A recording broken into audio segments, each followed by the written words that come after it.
Parashuram Express came to platform number 1.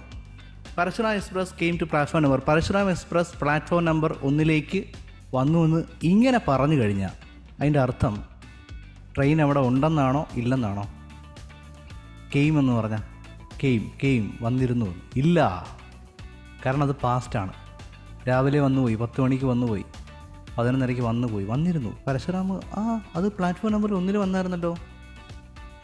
Parasuram came at platform number 1 എന്ന് പറയാം.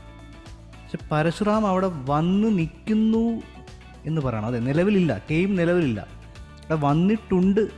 മറ്റേ ജിണ്ടപ്പൻ്റെ കേസിൽ ജിണ്ടപ്പൻ അവിടെ ഉള്ളതുപോലെ ഇവിടെ ട്രെയിനുണ്ട്, ട്രെയിൻ വന്നു, ഇപ്പോഴും അവിടെ ഉണ്ട് എന്ന് പറയണമെങ്കിൽ എങ്ങനെ പറയാൻ? ഈ ടെൻസാണ് അവിടെ ഉപയോഗിക്കുന്നത്. അവിടെ സ്പെഷ്യൽ കേസ് ഉപയോഗിക്കുകയാണ്.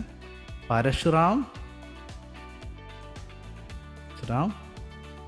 Has V3 come to platform number 1. ഇനി നിങ്ങൾ ട്രെയിൻ ചെയ്യാൻ പോകുമ്പോൾ ആ പെൺകൊച്ച് പറയുന്നത് ശ്രദ്ധിക്കുക. Parashuram express has arrive to platform number 1 ഇങ്ങനെ പറയുന്നത്. പരശുറാം എക്സ്പ്രസ് പ്ലാറ്റ്ഫോം നമ്പർ 1 എത്തിച്ചേർന്നിട്ടുണ്ട് എന്ന് പറയും. കറക്റ്റാണത്, കറക്റ്റ് ഇംഗ്ലീഷിലാണ് അവർ പറയുന്നത്. പിന്നെ ഒരു കാര്യം, ഈ സംഭവം ഇപ്പം നിങ്ങൾ ഈ പഠിച്ച സംഭവം ഈ പുറത്തും ഭയങ്കര സ്റ്റാൻഡേർഡ് ഇംഗ്ലീഷ് സ്ഥലത്തൊക്കെ നമ്മൾക്ക് ഇങ്ങനൊരു പ്രോബ്ലം വരുള്ളൂ.